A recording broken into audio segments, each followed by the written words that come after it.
kabar, Bos? Alhamdulillah sehat. Ya, alhamdulillah, ya. Apa kabar? Alhamdulillah Apa baik. Iya, Pak Pak. Itu foto kemarin yang di mangrove itu di mana? Itu di Enggano. Enggano, pulau berarti ya? Ya, Pulau Enggano. Oh, oke. Belum ini pertama kali saya sampaikan di ini ya di ini bahwa ya Bang Komar dan Bang Awis izin, sebenarnya ini senior saya semua nih di kelautan karena saya masih anak balita ini. Ya, saya sebenarnya tersesat di jalan yang benar ini. Biasa kita bilang ya. Jadi sebenarnya dahulu latar belakang keluarga asli Kaur ya, dari Nasal, dan bapak itu sampingannya nelayan. Jadi dari kecil udah kenal dengan laut. Memang rumah di dekat laut, jadi hanya sekitar 5 menit. Dan waktu itu ketika SMA sebenarnya hanya iseng. Dan maunya dulu ke IPB dulu, ya, mau ambil dokter hewan. Iya. Jadi udah banyak bertanya sama, kebetulan banyak senior waktu di SMA 1 Bengkulu Selatan, jadi tertarik ke dokter hewan. Dan waktu terakhir pengambilan ijazah SMA, saya dipanggil sama guru BP Ibu Usna waktu itu. Dan kenapa nggak kamu urus? Ya, saya bilang kayaknya saya rencana nggak jadi ambil. Waktu itu PBUD, Bang. Jalur undangan. Jadi kebetulan waktu itu saya yang satu-satunya yang mengirim kayaknya. Jadi satu-satunya terima mungkin. Jadi di Universitas Riau. Undri ya? Undri berarti ya? Undri. Jadi waktu itu langsung guru BK mengatakan bahwa nggak boleh kamu ambil, kasihan adik-adik kamu, nanti kita kena penalti. Iya. Jadi hari ini kita urus dan kamu harus berangkat 3 hari kalau nggak salah deadline-nya itu hanya jeda nggak lebih dari 4 hari atau 3 hari ya. Waktu itu berangkat dan keluarga terkejut. Waktu itu jadi prosesnya ke Riau waktu itu karena itu dadakan dan orang tua nggak tahu ya, jadi saya sendiri yang berangkat. Wow. Hayalan saya, Bang Komar, kalau itu restu kan? Dapat restu. Ya, restu ya. Tapi hayalan waktu itu mau tetap ke kedokteran, ke dokter hewan sebenarnya, karena memang suka banget, baik itu sering di laut tapi memang suka. Dari kecil memang suka pelihara hewan, jadi ambil ya. Oke, iya menarik. Bang Komar, jadi sebenarnya kalau di Sumatera yang memang pertama untuk ITK itu dulunya itu adalah Undri ya, artinya ada 7 perguruan tinggi waktu itu ya. Di Jawa ada IPB Undip, Sulawesi itu ada Unhas, ada terus dari ada Unpati, ada Unsrat. Unpati. Ya, jadi kami di Universitas Bengkulu sebenarnya kami masih, kalau dibilang itu masih bocah ya, saya katakan, karena kami berdiri itu 2009. Jadi 1 dekade ya, lebih dari 1 tahun lah, jadi 11 tahun. Jadi nanti bulan Oktober nanti itu ke umur 12 tahun. Bagaimana kampus terkait dengan kelautan, ya memang harus disadari kami perguruan tinggi itu kan punya tridharma ya. Ada pendidikan, penelitian, dan pengabdian. Dan alhamdulillah sebenarnya ini jadi tantangan buat kami ya. Sampai detik ini kelautan Universitas Bengkulu itu masih prodi, Bang Komar. Program studi. Beda dengan di IPB. Jadi di bawah apa nama programnya? Prodi Ilmu Kelautan. Prodi Ilmu Kelautan, oke. Nah, dan namun visinya, karena memang lokus kita itu di Bengkulu itu kan 70% adalah wilayah pesisir. Jadi sumber daya yang paling besar itu sebenarnya laut ya. Dan ya mungkin Bang Komar tahu kasus kemarin itu ada menteri KKP kita itu asalnya itu dari Bengkulu kenanya. Benur dari Bengkulu, khususnya Kaur dan Enggano, 3 juta benur. Dan itu baru benur kayak gitu. Artinya lokus yang berlimpah, dan dari perguruan tinggi, dari pimpinan, kita malahan misi itu adalah salah satunya fokus ke wilayah pesisir dan hutan tropis. Dan target pimpinan Pak Rektor waktu itu 3 tahun 4 tahun yang lalu akan berdiri fakultas sebenarnya, Fakultas Kelautan dan Perikanan. Tapi ada beberapa kendala dan itu beliau mengatakan sendiri, dia menitipkan kalau memang nanti ya, kan tahun ini kami pemilihan rektor nih Pak, Bang Komar, jadi berharap dalam pimpinan terbaru berdirilah salah satunya adalah Fakultas Kelautan dan Perikanan. Mohon doanya. Dan ini kebetulan di sini ada udah bergabung nih dosen-dosen kelautan, ada Aryan Goro, ada Pak Berto, anak-anak kami juga di sini. Artinya baru 11 tahun berbeda dengan di IPB dan Unhas. Dan tantangan yang terbesar itu adalah memang miris kita katakan bahwa saat ini kita potensinya memang besar sekali dari kelautan ya. Artinya kalau di Bengkulu itu konon ya Bang Komar, dari yang saya tahu ya Bang Komar ya, maksudnya beberapa lokasi ya, beberapa yang saya kunjungi, saya baru lihat hanya Pulau Enggano yang punya potensi yang ada terumbu karang, ada mangrove dan lamun yang masih bagus kayak gitu. Gitu. Kalau pantainya di di Bengkulu, salah satu barusan tahun kemarin itu dikatakan pantai panjangnya itu terpanjang di Asia Tenggara kayak gitu. Artinya selain yang berlimpah ini ya sumber daya alamnya ya, artinya ini menjadi tantangan buat kami dan alumni ya, karena baru umur 12 tahun ya, 11-12 tahun, artinya memang alumni kami memang baru mencoba ya. Artinya udah banyak sih yang udah ada yang malahan ada alumni sendiri yang sudah bergabung di kita sendiri, udah di NGO, mungkin ada juga yang jadi mahasiswanya Bang Hawi saat ini ya, si Andi ya, Puji S2, S3 kali ya. Ya itu S3. Jadi ini dari perguruan tinggi memang menanggap ini serius. Jadi kita saat ini riset kami beberapa dosen itu larinya ada yang ke mikroplastik ya, marine debris ya, ke konservasi ya, terus ke pengelolaan pesisir terpadu, bioteknologi juga. Ini ada Pak Berto di sini bergabung. Jadi jadi kami mencoba sebenarnya dengan tantangan pandemi saat ini, Bang Komar, kita itu jadi kayak apa ya, sebuah paradok. Kita punya potensi yang besar, ya kita kaya dari dari sumber daya alamnya, ya dari semua hal, ya sumber daya alam, dari jumlah penduduk pesisirnya, tapi rupanya nggak berbanding lurus dengan kesejahteraan masyarakat, dengan nelayannya. Dan nelayan kita masih jauh banget dari pendidikan, ya. Jadi permasalahan terutama itu adalah terkait dengan pencemaran dan kerusakannya. Sehingga kami berharap sebenarnya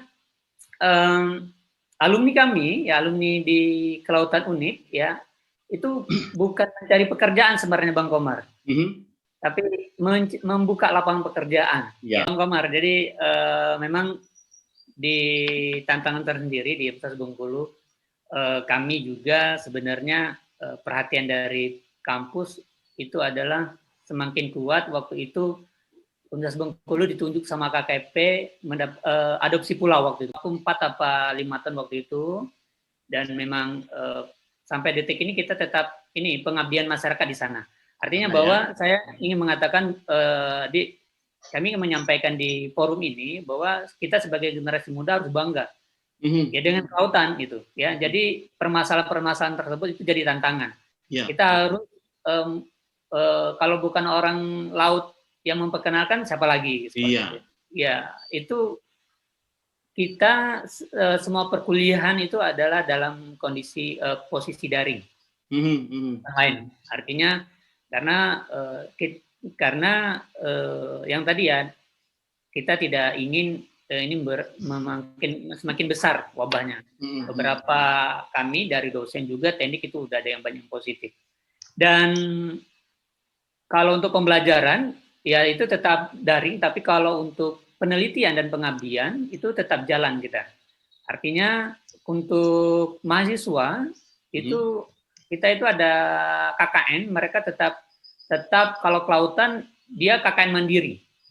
Kita itu setiap tahun itu ada field trip, terakhir itu kami ke Malaysia, ke UMT waktu itu, Terengganu. Dan di sana kita melihat bagaimana yang tadi yang Bang Haus ceritakan. Artinya di luar sana yang terdekat, maksud belum yang terdekat saja, mereka ada antara industri dengan perguruan tinggi itu klop, kayak itu sejalan. Ya, jadi saling mensupport. Ya, jadi mudah-mudahan dan membuat alumni mahasiswa kami dan alumni kami terbuka wawasannya. Itu harapan kita sih. Kalau untuk riset beberapa dosen itu tetap ya, misalkan kayak Pak Mukti, Pak Ari Anggoro kayak gitu ke Enggano. Tapi kalau kita sebenarnya jadi tantangan ini kemarin karena itu kan menjadi mata kuliah Widya Selam ya. Karena tidak memungkinkan. Jadi kalau untuk pembelajaran kita tidak ada. Ini daring ya. Kita maunya tahun ini kita praktikum karena nggak akan ada yang hilang kalau anak-anak kita nggak ada praktek kayak gitu di lapangan, khususnya misalkan kayak koralogi, kayak apa namanya iktio. Kita mencoba mencari nyawa dulu. Artinya kita harus sama-sama beradaptasi dulu. Bang Komar, memang saya pribadi juga sih sebenarnya konsentrasinya itu adalah di pengelolaan pesisir dan ekowisata bahari serta konservasi. Kita untuk semua data Bengkulu itu permasalahannya sebenarnya dia sampai detik ini itu adalah ya memang pencemaran ya dan potensi yang berlimpah. Namun kalau salah-salah dikelola ya akan sia-sia saja, akhirnya tidak berkelanjutan.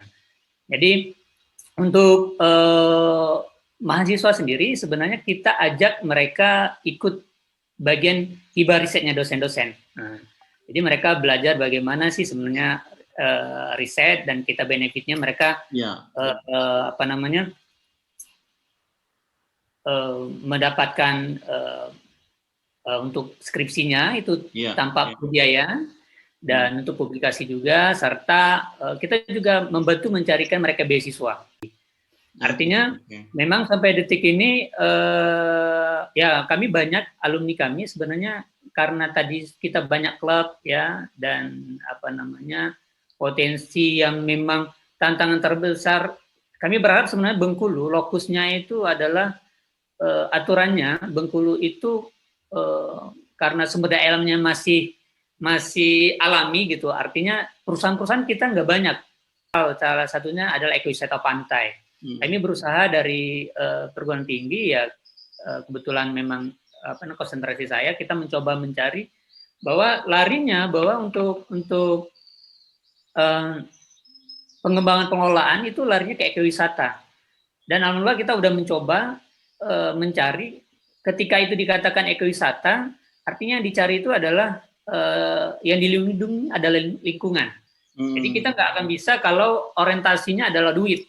Kita mencoba memberikan konsep untuk mahasiswa-mahasiswa kita bahwa kalau ini dilindungi, ya lingkungan kalau lingkungan kita jaga, ya wilayah pesisir ini kita jaga, tentu wilayah pesisir ini juga akan melindungi kehidupan kita. Oh ini ekowisata, tapi rupanya nggak ada carrying capacity-nya, ini sesuai atau tidak. Ikan ekonomi sama di beberapa biota itu memang sih sebenarnya masih diduga ya, artinya ditemukan ada mikroplastik seperti itu. Dan 60% itu paling banyak di Bengkulu adalah sampah kayu dan turunan. Sebenarnya kita di universitas itu punya CDC, jadi untuk seluruh alumni bertanya tentang karirnya, dan kita ada beberapa yang sudah ada MOU. Saya masih ingat waktu itu, jadi kita masih ingat ketika beberapa alumni yang terganjal kita itu udah alumni kelautan, UNIP khususnya yang bergelar SSI itu kita udah terganjal di administrasi sudah gugur, berlomba aja gugur. Nah itu. Dari prodi itu berupaya memberikan penjelasan, malah waktu itu di ke bupatinya kepala dinas waktu itu kita terangkan bahwa sebenarnya sarjana kelautan SS ini ya sarjana kelautan kayak gitu. Jadi kita berharap pemerintah itu kalau ingin kalau memang kita masih tetap tidak bersatu dengan gelar, artinya yang dipandang itu bukan gelarnya, tapi di transit nilainya mungkin ya, Bang Komar ya. Iya. Nah, jangan sampai ruang-ruang yang aturannya dimiliki oleh alumni kita itu kok mereka bukan menjadi tuan rumah di rumah sendiri gitu. Iya. Jadi dialami ya di Bengkulu ya, alumni ya. Kita alami. Ya. Ada beberapa, kita harus memberikan keterangan ke beberapa daerah kayak gitu. Dan apalagi apalagi saat ini kan kelautan kan tidak ada lagi di kabupaten ya dan kota ya. Dan ini memang tantangan buat Iskindo ini. Artinya kita katanya dulu adalah poros maritim kayak gitu. Artinya harus ditumbuhkan, harus dimunculkan kayak gitu. Kenapa justru kita potensi besar kok sekarang malah dikardilkan kayak gitu. Mungkin karena ini baunya Bang Johan itu dipindahkan ke pusat katanya, dipindahkan ke provinsi, itu nggak ada masalah sebenarnya, atau gimana? Kalau kita sih sebenarnya berharap karena yang punya kawasan itu kan tentu kabupaten dan kota ya. Nggak akan mungkin kalau seandainya itu dikelola jangkauannya itu terlalu panjang banget alurnya kalau orang provinsi yang mengelola. Mungkin itu sih sebetulnya. Iya. Saya kira ini juga terjadi di beberapa kabupaten ya di kampus ya yang mengelola. Ya. Silakan. Ini sebenarnya jadi momok alumni kelautan ya pada umumnya di Indonesia sih. Artinya kita banyak alumni kita itu baru terbuka pikirnya ketika dia udah menjadi alumni. Artinya dia tidak mempersiapkan. Sebenarnya kita udah kita beberapa di pembelajaran itu dosen-dosen menyampaikan. Artinya mahasiswa itu siapkan soft skill apa yang tadi disebut sama Bang Hawis. Artinya ya kalau jadi persiapannya itu dari ketika 140 SKS itu gitu. Dia lebih kemana sih sebenarnya? Jangan ketika udah jadi sarjana baru aduh saya ini mau kemana ini. Nah, Artinya perpanjangan waktu itu harus dimaksimalkan. Dan kami di UNIP kami mengarahkan anak-anak kami kalau dia udah semester 4, semester 6 itu ada klub-klub kayak MSDC untuk terumbu karang, PEM itu di mangrove, BESTIS itu ada di penyu kayak gitu. Artinya banyak hal yang memang mereka bisa gali dan itu kan nggak ada di ruang kelas mungkin ya Bang Komar ya. Itu kan soft skill di luar ruang kelas. Bang Komar ini menarik nih ketika Bang Komar bertanya gimana nih kalau ketemu menteri. Sebenarnya kita nggak berharap ketemu menteri sebenarnya, kita berharap ketemu presiden sebenarnya. Oke, amin. Artinya kami dari perguruan tinggi itu tadi ya saya menambahkan dari Bang Hawis itu data ya karena kami memang base-nya perguruan tinggi itu adalah data. Jadi SDM, artinya bahwa ada dua hal yang memang harus kita perkuat untuk zaman sekarang itu adalah kolaborasi dan inovasi. Artinya untuk mengurusin 70% begitu luasnya lautan ini nggak bisa kalau kementerian sendiri kayak gitu. Jadi ya butuh kolaborasi dengan perguruan tinggi yang kedua adalah dari provinsi, daerah, dan stakeholder terkait. Artinya itu yang pertama. Yang kedua, untuk inovasinya kalau bisa, Bang Komar, kenapa sih kita condong pemerintahan Indonesia saat ini nggak terlalu yang tadi Bang Aus bilang kita hanya hanya sekedar melengkapi dokumen, tapi prakteknya nggak ada gitu dan sangat sedikit sekali. Satu hal artinya saya nggak tahu nih negara kepulauan tapi rupanya kita nggak ada perguruan tinggi yang memang khusus maritim kayak gitu. Kita hanya setingkat fakultas mungkin Bang Hawis ya. Tapi dia masih ada fakultas yang lain artinya nggak memang. Belum fokus ya. Kalau saya melihatnya gini Johan. Jadi Bro Johan. Jadi tadi saya sampaikan yang menentukan eksekusi. Kalau kita bicara teknokratik, misalnya pemerintah bikin proyek atau apa. DPR ya. Bukan kita tahu. DPR RI-nya, gubernurnya, kan itu yang menjadi eksekutor kan, yang making kan di situ. Yang saya ingin bilang sebenarnya, ini kampus bagaimana memberikan semacam posisi yang kuat begitu untuk bisa menjustifikasi bahwa perencanaan, kebijakan, program itu betul-betul legitimate, tidak sekadar maunya top leader. Nah ini yang saya kira perlu juga diperankan di. Bang Komar ini tambahan ya, artinya kami dari UNIP itu sebenarnya berharap tetap dilanjutkan program adopsi pulau, itu yang pertama. Yang kedua, kami ingin menjadi Fakultas Kelautan dan Perikanan kalau memang tidak ada universitas. Terus ya karena di pembelajaran ya, artinya Bengkulu ini kan potensi sangat besar sekali. Tolong di stop benur itu nggak usah kayak gitu. Stop ekspor benur, impor garam, kebijakan-kebijakan yang impor ikan kayak benur gitu. Apa nih? Benur apa? Benur lobster. Oh, lobster. Iya, artinya yang hari ini katanya, saya nggak tahu tuh apa namanya, suka ya dibuka, ditutup seperti itu. Dan potensi-potensi kita, bagaimana sih perguruan tinggi berperan? Coba nanti gini, kami dari perguruan tinggi sebenarnya dari Kementerian Pendidikan, Kebudayaan, Ristek dan Teknologi itu sudah membuat program yang menarik. Artinya mahasiswa UNIP Kelautan itu bisa belajar ke IPB, ya, bisa belajar di Unhas dengan program Kampus Merdeka Belajar gitu, MBKM. Oke, sip. Nah, jadi bahwa alumni yang potensial, artinya alumni kelautan, itu boleh itu disebar, melakukan pendampingan ke nelayan. Artinya kesejahteraan ending puncaknya di kelautan itu kan sebenarnya kalau ingin melihat bahwa laut itu jaya itu adalah nilainya sejahtera loh, Bang Komar, ya kan? Tapi buktinya ya jauh banget ya, jauh banget kondisi kita, bukan menjelekkan, memang kondisi nelayan kita miris, dan itu menjadi tantangan untuk yang anak-anak kami ya, apa namanya, yang kita penggiat di wilayah pesisir dan laut, mahasiswa kelautan, alumni, bahwa itu yang harus kita perjuangkan. Teman-teman ya, atau yang peduli wilayah pesisir, saya juga terima kasih terutama kepada Bang Komar yang sudah mengundang di sini diskusi ini. Memang sebenarnya diskusi ini harus ada keberlanjutannya. Kita hanya jangan sekedar di Zoom, di ruang ini saja, tapi apa setelah ini kayak gitu. Saya berharap bahwa untuk mahasiswa kelautan yang saat ini ataupun alumni, untuk mahasiswa khususnya, bahwa sebenarnya kalian itu bukanlah di benak kalian itu janganlah kalian menganggap bahwa saya ini adalah mahasiswa kelautan UNIP atau saya ini mahasiswa kelautan IPB, tapi kalian adalah mahasiswa kelautan dunia. Artinya harus kita kuatkan di yang tadi ya, harus kuatkan dengan soft skill kalian. Kalian harus punya keunikan sendiri. Ketika menjadi sarjana, apa sih soft skill yang saya miliki? Bahwa percayalah, siapa yang menguasai lautan, dialah menguasai dunia. Karena kita pemerintah belum terlalu serius. Kami yakin dan percaya, yang ini masih banyak anak-anak muda nih Bang Komar, artinya setelah kami sebagai dosen perguruan tinggi, tentu nanti estafet berikutnya akan ada di tangan kalian. Seperti itu. Jales Pepa Jaya Mahe, justru di laut kita jaya.